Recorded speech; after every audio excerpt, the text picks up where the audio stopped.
এখনো অনেক ধরনের শীতের সবজি আল্লাহ দিলে আমাদের ছাদ বাগানে আছে। স্পেশালি বাঁধাকপির চারাটা আমি এত পরিমাণে কিনেছিলাম যে এটা গরমের টাইমেও প্রচুর পরিমাণে হচ্ছে। যদিও শীতের সিজনের তুলনায় এটার আকার একটু ছোট হচ্ছে। আমাদের বাগানে কিন্তু বীজ থেকে লাল কালারের ক্যাপসিকামও হয়েছে।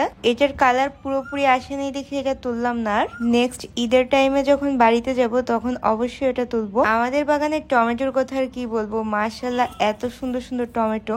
আল্লাহর রহমতে আমরা ডিসেম্বর থেকে শুরু করে আর বাজার থেকে টমেটো কিনেই খাইনি। এটা ঠিক আছে যে বাজারে এখন টমেটো অনেক বেশি সস্তায় বিক্রি হচ্ছে, কিন্তু তারপরও যে কোনো অর্গানিক শাকসবজির একটা আলাদাই ব্যাপার আছে। যাদের বাসায় টুকটাক অর্গানিক কিচেন গার্ডেন আছে এটা শুধু তারাই ফিল করতে পারবে। আমাদের বাগানে যেহেতু এখন টমেটোর ফলন অনেক বেশি ভালো হচ্ছে, এত টমেটো তো আর একবারে খাওয়া সম্ভব না। এই কারণে আমরা কিছু টমেটো দিয়ে সারা বছর স্টোর করে রাখার জন্য সস তৈরি করব। আমরা হেলদি আনহেলদি যেই খাবারই খাই না কেন সবসময় চেষ্টা করি ঘরে বানানো খাবার খাওয়ার। কোথাও ঘুরতে যাওয়া ছাড়া বাইরের খাবার খুবই কমই খাওয়া হয় আমাদের। এবার আমার হাতে সময় অনেক বেশি কম ছিল, যে কারণে এই সসের রেসিপিটা আপনাদের জন্য শুট করে আনতে পারিনি। নেক্সট আমরা যখন আবার এই টমেটো সসটা বানাবো তখন এর ফুল রেসিপি আমি আপনাদের সাথে শেয়ার করব। যে রেসিপিটা ফলো করলে আপনাদের সস অনেকদিন পর্যন্ত ভালো থাকবে। এই টমেটো গাছে মোটামুটি ফুল চলে আসার আগ পর্যন্তই যত্ন নিতে হয়। এ গাছে ফুল আসার পরে কিন্তু আর খুব একটা যত্নের প্রয়োজনই হয় না। শুধু কিছুদিন পর পর খোল পচা পানি আর কলার খোসার পানিই দেওয়া হয় এই গাছে।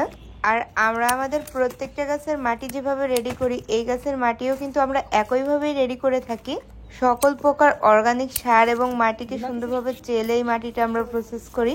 এই মাটি তৈরির রেসিপি কিন্তু আমি আপনাদের সাথে বহুবার শেয়ার করেছি। আপনারা যদি এখনো কেউ দেখে না থাকেন তাহলে কিন্তু আমার ইউটিউব চ্যানেল অথবা ফেসবুক পেজেই পেয়ে যাবেন।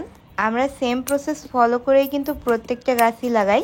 শুধু যেই গাছগুলো আমরা চারা করার জন্য বসাই ওইগুলোতে আমরা বালুর পরিমাণ একটুখানি বেশি দিই।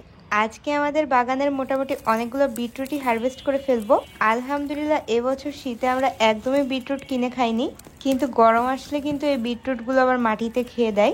এই কারণেই কিন্তু আমরা আমাদের পরিপক্ক যে বিটরুটগুলো আছে সেগুলোকে তুলে ফেলতেছি। এটা পরবর্তীতে আমরা সারা বছর স্টোর করে রাখবো। আর নেক্সট কোন একটা ভিডিওতে এটাকে সারা বছর স্টোর করে রাখার টেকনিকও আমি আপনাদের সাথে শেয়ার করব। আমরা মোটামুটি আমাদের 2টা ক্যারেটের বিটরুট একেবারেই তুলে ফেললাম। এতে করে এই ক্যারেটগুলো ফাঁকা হয়ে গেলে আমরা গরমের সবজি এর মধ্যে লাগাতে পারবো। এই বিটরুটগুলো তোলার পরেও আমাদের কিছু বিটরুট আছে, এগুলো আমরা একটু দেরিতে লাগিয়েছিলাম তাই এখনো না তুললে কোনো অসুবিধা নেই। নেক্সট টাইম আমি ওইগুলোও তুলবো। আমাদের বাগানের স্ট্রবেরির কথা আর কি বলবো, আপনারা প্রায় আমার প্রত্যেকটা ভিডিওতে এই স্ট্রবেরিগুলো দেখেন।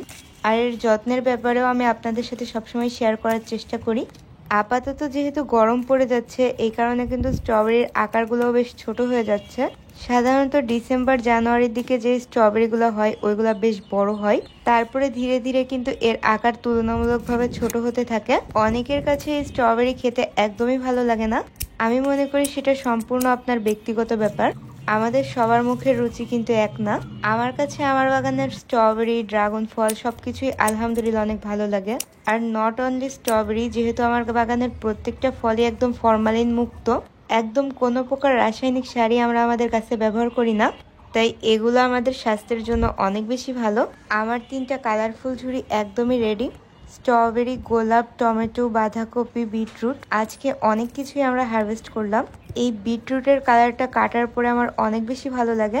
আমরা মাঝে মধ্যে ইফতারেও কিন্তু এটার জুস বানিয়ে খাই। আর এই স্ট্রবেরি দিয়ে আমি স্ট্রবেরি আইসক্রিম বানিয়েছিলাম। আর যে গোলাপগুলা তুলেছি এগুলা দিয়ে কিন্তু আমরা রোজ ওয়াটার বানাবো।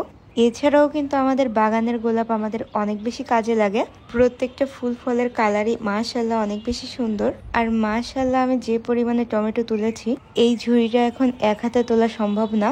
প্রায় প্রত্যেকটা টমেটো একদম পাকা টসটসা, একদম সস বানানোর জন্য পারফেক্ট। পাশাপাশি কিন্তু এগুলো দিয়ে সালাদ, চাটনি সবকিছুই বানানো যাবে।